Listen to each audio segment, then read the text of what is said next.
the matter, Valerie? It's Jimmy. He's not answering. Jimmy! Jimmy, where are you? Well, he can't just have disappeared. Jimmy! Miss Henderson, look. What is it? It's some sort of air shaft. He must have fallen down there. And it's lined with metal. This must be man-made. Yes. Or made by some creature like man. Jimmy! Jimmy! Jimmy! Are you down there? Jimmy! Here I am. Can you hear me? Yes, I can hear you. Are you all right? Yes, I'm a bit bruised, that's all. Hannah's all right. I found something. It looks like another spaceship. A spaceship? Stay where you are, Jimmy. I'm coming down. Right, Jeff. Fix this rope onto a likely bit of rock.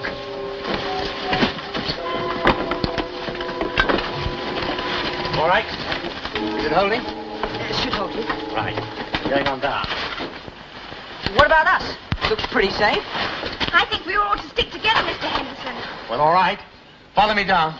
But be careful. What does Jimmy mean? Spaceship out there.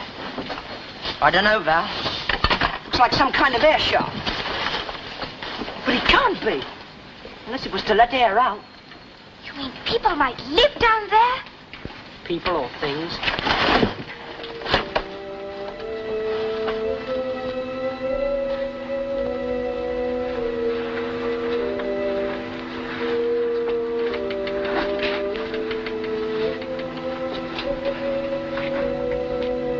Jimmy? Where are you? Over here, Mr. Henderson. Look!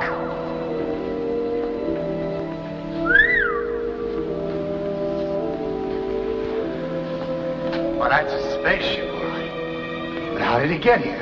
It must have come from another planet. No, I mean, how did it get in this cave? Perhaps there's some other way in. Yes. Yes, there must be. Mr. Henderson. Over here, Jeff.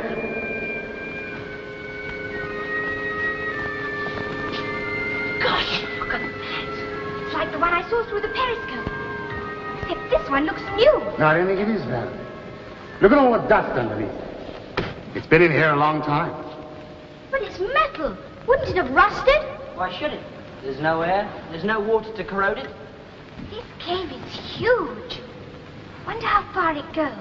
Well, that's one thing we've got to find out. Jeff, I want you to haul yourself up that rope again. We're going to need more light All right, in Mr. here. Henderson. There are portable lamps in the rocket. And try to get a message to your father. Tell him what we discovered and where we are. Mr. Henderson, there's something over here at the foot of the shaft. It looks like a sort of lever. Well, take care, don't touch it. The shaft's closed up. I only just touched it. Well, I told you not. Must be some kind of airlock. Let me try it. Watch out, Mr. Henderson!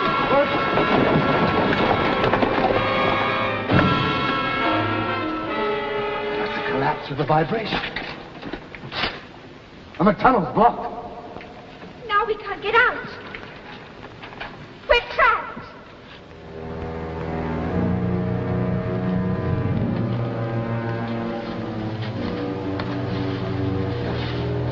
I recognize this rock formation. We were here an hour ago. We're going round in circles. It was no good going on in that direction. Well, what are we going to do now? We can't any of us go on in this heat. We'll just have to go back the way we came till we can pick up our rocket again and get a new fix. All right, let's start retracing our steps. I'm afraid we can't go back. According to my calculations, we're further from our own base than we are from Henderson and the children. You mean, Wedgwood, that we haven't enough oxygen to take us back to MR1? Yes. We're beyond the point of no return.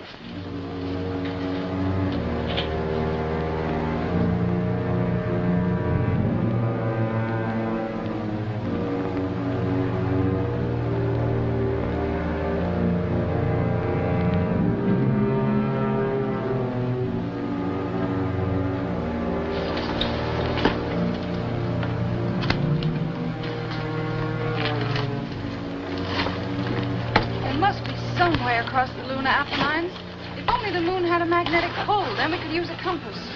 When I was a boy, I used to look up at the stars at night and wonder if man would ever reach them. Now we've made the first step, and all we can do is wander around in this unbearable heat. Well, let's go on. No point staying here using up our oxygen. We'll try this way. Or this way. Look! Another carving.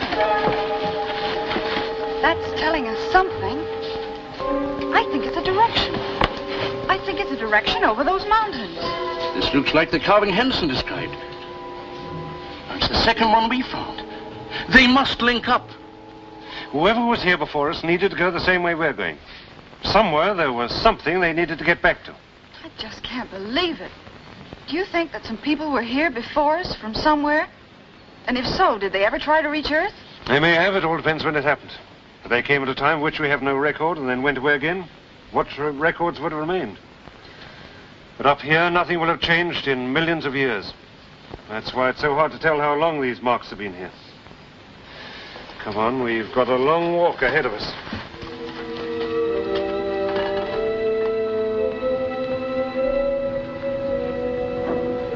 Well, these are the main doors, all right.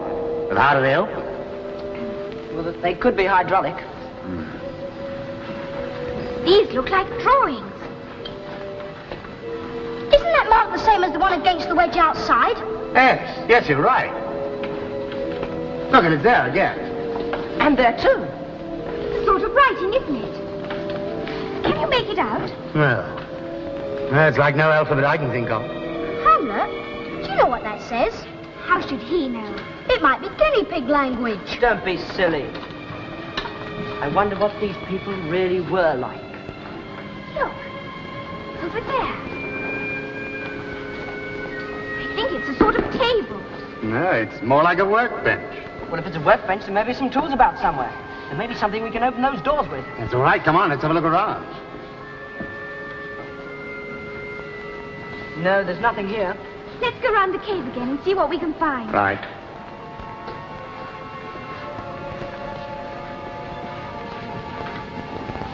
Perhaps there's something inside the spaceship we could use. Well, we can try it, Jimmy. But we're going to have to find something pretty fast. We've only enough oxygen left for 20 minutes. 20 minutes? And no one knows where we are.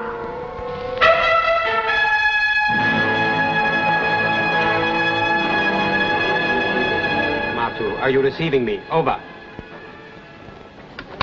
Hello, MR2, this is Lunar Base. Can you hear me? Over. Hello, Buchan Island. This is Ian Murray, MR1. I'm getting no reply from MR2. Are you sure this relay is on frequency? Over. Yes, Ian, we're relaying your signal over the lunar horizon. There's been no response for some time now. Over. Well, Jean, it looks as if the children are cut off from everybody now. Over.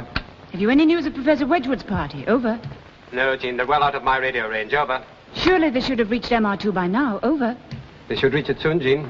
They can only carry enough oxygen for 4 hours. Over. Ian, what do you do if there's no news from them? Over. My instructions are to stay here till I hear from them. If there's no message within 8 hours, I'll have to try and get this ship back to Earth. Over. Are you still getting a radar echo from that asteroid? Over. It wasn't an asteroid, Jean. I firmly believe it was a dead spaceship. Don't you think it possible? Over. We think it's possible, Ian. I mean, here on Buchan Island, but some people are rather skeptical. Over. But I'm sure it's true, Jean. Someone or something has been here before us. The people on Earth must believe that. Over.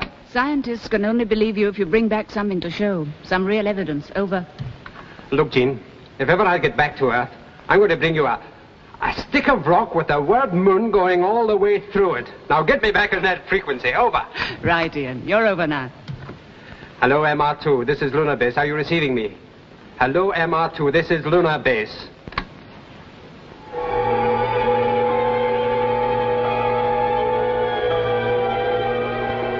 This is MR1. Are you receiving me, MR2? Over.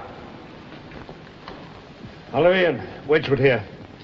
We've just reached MR2, but there's no sign of Henderson and the children. Have you heard from them? Over. Not a word, and I've been on listening watch all the time. Over. Well, we're going to stay here for a few minutes to get some air. And we're going out to look for them again. Over and out. Well, whoever put those signs on the rocks, we've got to thank them for it. Strange. They seem to lead to the edge of the crater. Yet we didn't see any more after we found Henderson's radio transmitter. Well, we'll start again from there. How are you feeling now, John? A little better now, thank you. You know, Wedgwood, I think you should have chosen a younger man for this sort of business. The expedition needed your experience, John. Well, I haven't had much chance to use it yet. Never mind, but you will. Soon you'll be able to start examining the mineral deposits. But first, we've got to find Henderson and the children. They didn't take any spare oxygen with them, so we haven't got much time.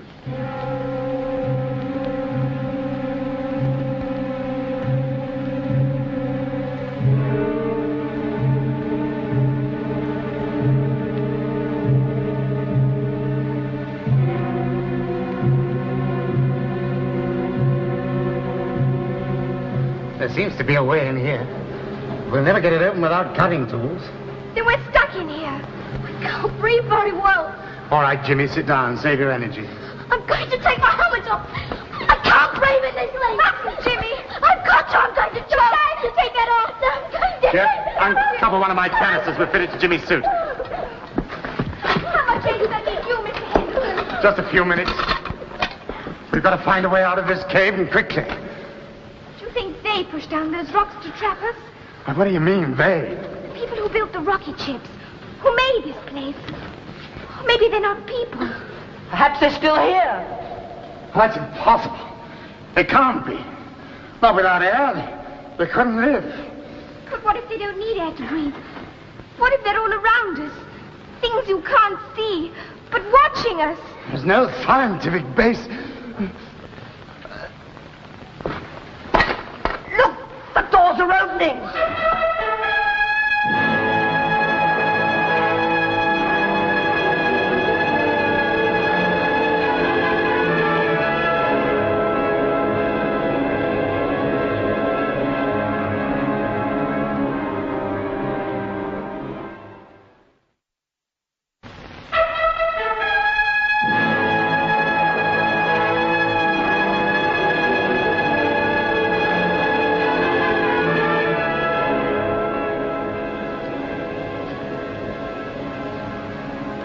Check.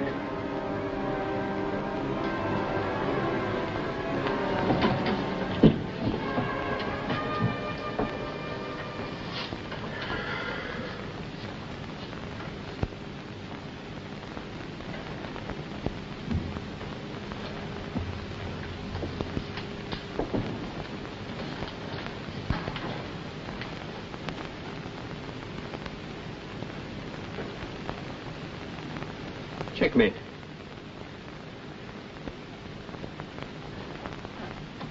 Hello, Buchan Island. This is Moon Rocket 1. Is there any further news yet? Over.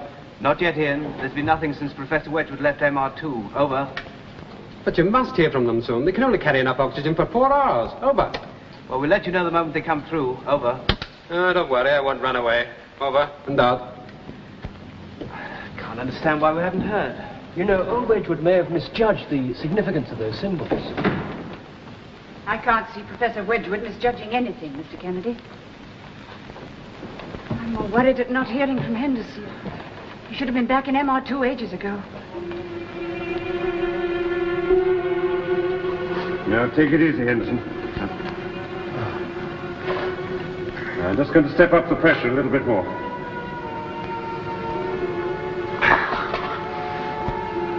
Oh, thanks, Wedgwood. You made it just in time.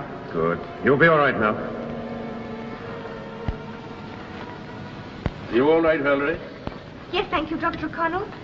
How did you find us? Well, those signs on the rocks, they led us right to the edge of your crater, to within radio range of your transmitter, and then we picked up your footprints. But how did you open the doors? Your father found a hand-operated lever outside there, and it still worked.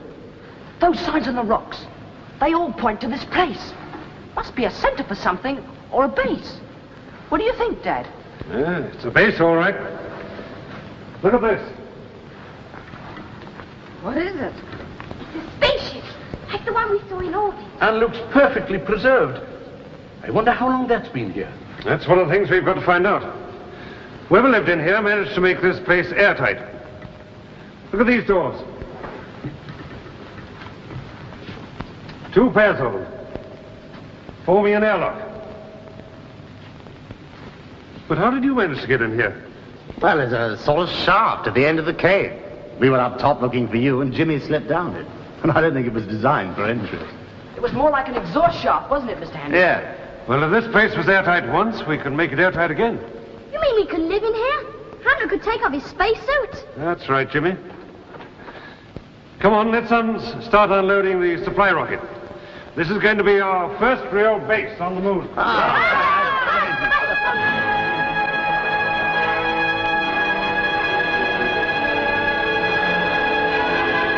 Rocket 1, this is Buchan Island. Professor Wedgwood's just come through. They've found Henderson and the children and are setting up a base. Over. That's great news, Jean. Can you give me their exact location? Over. Professor Wedgwood's in MR2 now. Just put you through on relay. Jean, the press are on again. They want to know if there's any news from Professor Wedgwood's party. Yes, there is. He took down this statement from the professor himself. Right, this is fantastic. 5 p.m. terrestrial time. We have now established a semi-permanent base in the Sea of Showers, in a cave set deep in the rocky edge of a crater. It is clear to us that this cave has been inhabited before. Jean, are you sure this is from Wedgwood, not from one of the children? You should get that off to London straight away, Mr. Field.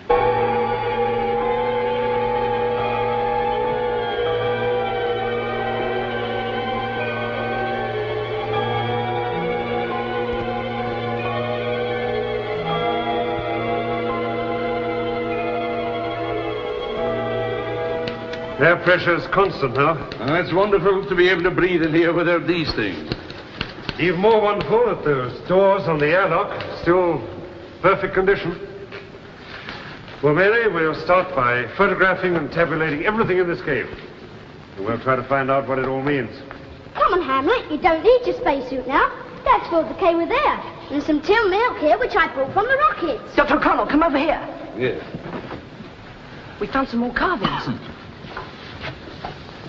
This is the same, isn't it? The same writing. If it is writing. Oh, yes, it's writing all right.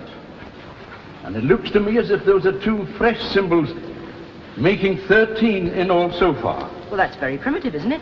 I mean, we've got 26 letters. Well, first of all, Jeff, we don't know that they are letters. And secondly, it doesn't follow that the small number of symbols indicates a primitive mind.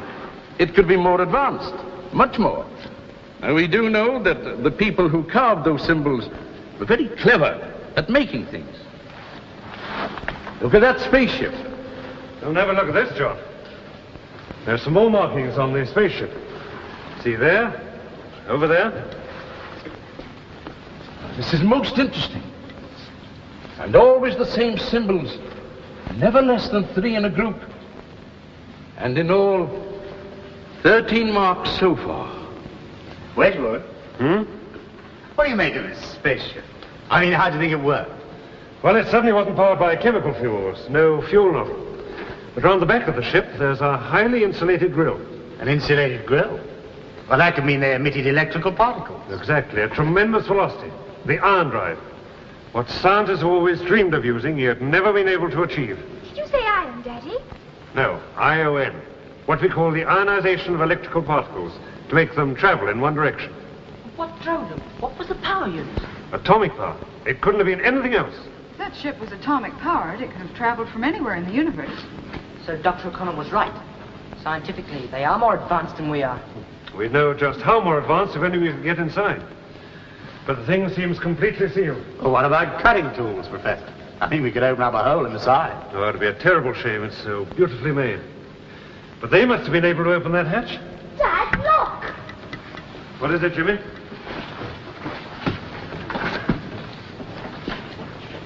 Water? Water? Where'd it come from? It fell on me. Some fell in Hamlet's milk.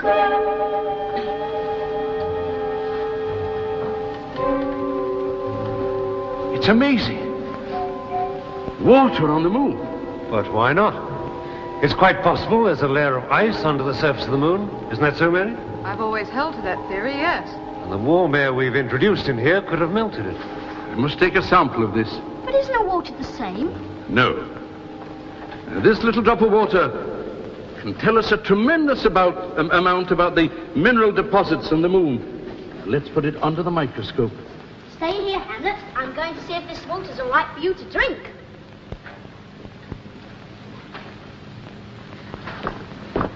It's no good, Hamlet. I can't see her. Hamlet, where are you?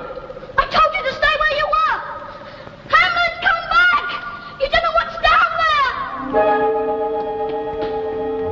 there. You take a look, Wedgwood.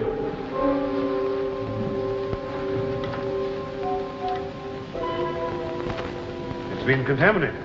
Exactly. And I don't believe it's indigenous to the moon. That water was brought here from somewhere else. It condensed on the roof of the cave and froze. With us here, it's melting. So now we know these people also brought water with them. And if these creatures drank this water, they were very strange.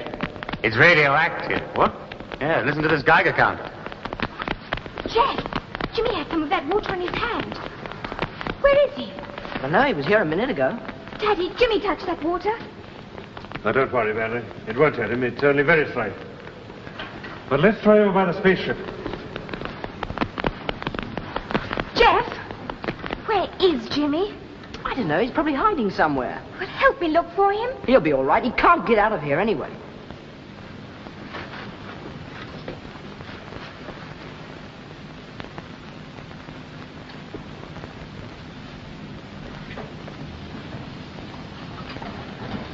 Jimmy? Jimmy, are you in there?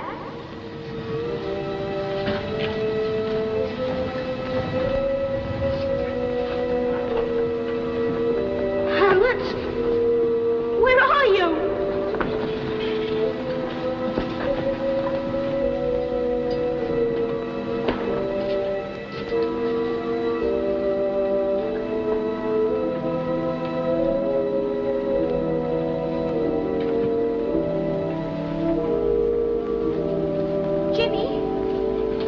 Jimmy, where are you?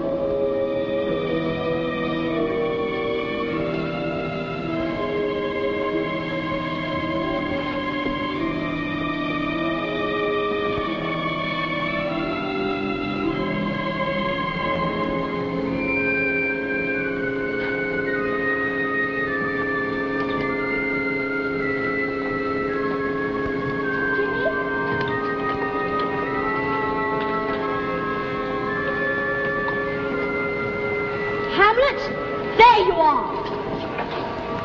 Don't wander off again. Come on, you'll catch cold down here.